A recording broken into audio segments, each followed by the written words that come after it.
एक बुढ़िया रोज न्यो कहा करती है भगवान मन ठा ले, मतलब दुखी होली इस परिवार तक, ये भगवान मन ठा ले। अब उसका पोता था बदमाश सा, उन्होंने सोचा बुढ़िया रोज न्यो कहा मन ठा ले, तो उसने न्यो सुन रखा था कि यमराज आते हैं, सर पर सींग होते हैं, उनकर हाथ में गदा होती है। तो लड़के ने 12-13 साल का था, उसने सर पर बड़ा साफा बांध दिया और उसमें सींग पो लिए 2 और हाथ में ले लिए गदा सी बना ली कपड़े की, जो करिए नकली रामलीला रखा है ना हनुमान की। और पहले इसे टिमटमाते ही दीवे होया करते, दीवा दिया ला, दीपक लगा दिया और बुढ़िया का हटा के मुँह पर तक कपड़ा ने बोला बुढ़िया बोले होशियार चल तुझे लेने आया हूँ। बुढ़िया ने देखा है तो सचमुच आएगा ये दूध खड़ा है। ने बोला अरे भाई मन के करेगा बुढ़ी ने ये और कुछ ना कुछ 12 किसी ने दे जा तू। ने बोला ना तेरा नंबर है। बोला अरे भाई तेरे आगे दोनों हाथ जोड़ो मन ना ले जाए। तो फिर उसने उतार दिया सारा साज बाज हटके हाथ धर दिया। तो इन्होंने बोला दादी क्यों मगज खाया करती रोजाना, मैंने ठाले मरी क्यों ना तू। ने बोली रे ढेड़ तने गढ़ दूँ तू था तन डरा दी थी मैं। तो भाई बात ये है कि हम चाहे कोई भी कुछ कह रहे हमने ठाले पर ठाने का टाइम आओ जब उल्टे हटे हैं।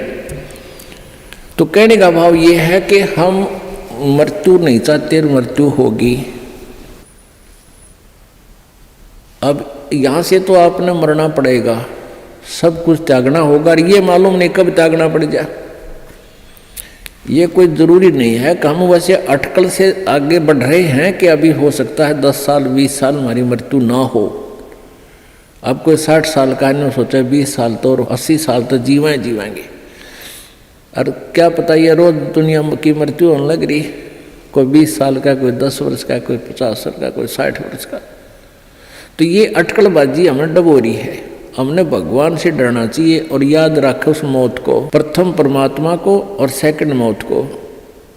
फिर ना तो बुराई कर सकते, ना चोरी कर सकते, ना 2 नंबर का काम कर सकते, कि जाना दिखेगा आपने। फिर तो यहाँ से तो आपने जाना ही पड़ेगा। और यदि आपकी श्रद्धा सच्ची लो उस सतलोक में जान की लगी, इस ज्ञान के आधार से आपकी आस्था या किसी परिवार जन्म में या किसी धन में नहीं रहनी चाहिए।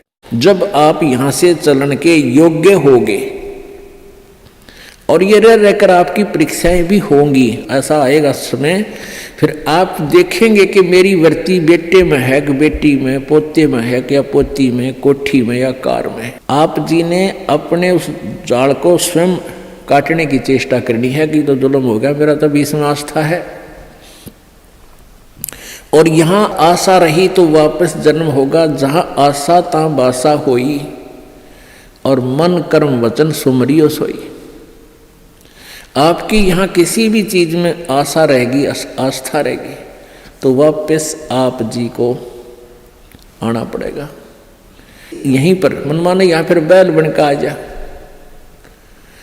और यहाँ आशा नहीं रही तो फिर हमने आशा कब ना रहेगी, ये ज्ञान आधार बनाओगे, भक्ति घनी करोगे, दान धर्म खूब करोगे, उस भक्ति की शक्ति से भी आपके कुछ बंधन ऑटोमेटिकली कट जाएंगे। इतना दबाव बनेगा उसका, आपके मन में वो आने नहीं देगा और परमात्मा कोई ऐसी व्यवस्था आपकी बना देगा। और जो भक्ति नहीं करते तो फिर हमने यहाँ से तो जाना ही जाना है, भक्ति कर रहे हैं जो, उनके मन में ये आ जाना चाहिए कि फिर जन्म होगा तो फिर यह दुर्गति शुरू।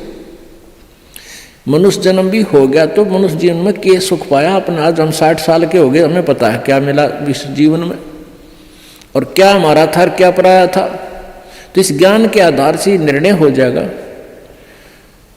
कि अगर फिर जन्म हो गया फिर वो प्रोसीजर, बेटा ना हुए तो दुखी हो गए तो महा दुखी, क्योंकि फिर उनके पालन में पोषण में कोई बेका देगी मृत्यु हो जाए काल, तो फिर रोज जाना करे काम, तो रो कर टक्कर मारेंगे, वह दुर्गति न्यारी। तो इन सब बातों को ध्यान रख के तो सच्ची श्रद्धा बना ले कि तो मरना पड़ेगा, पर इसी जगह चला फिर मरना ना पड़े। यहां से तो जाना पड़ेगा। तो इसलिए ये तो अपना है ही नहीं, चाहे बेटा है चाहे बेटी है, उनमें मोह है या ना है।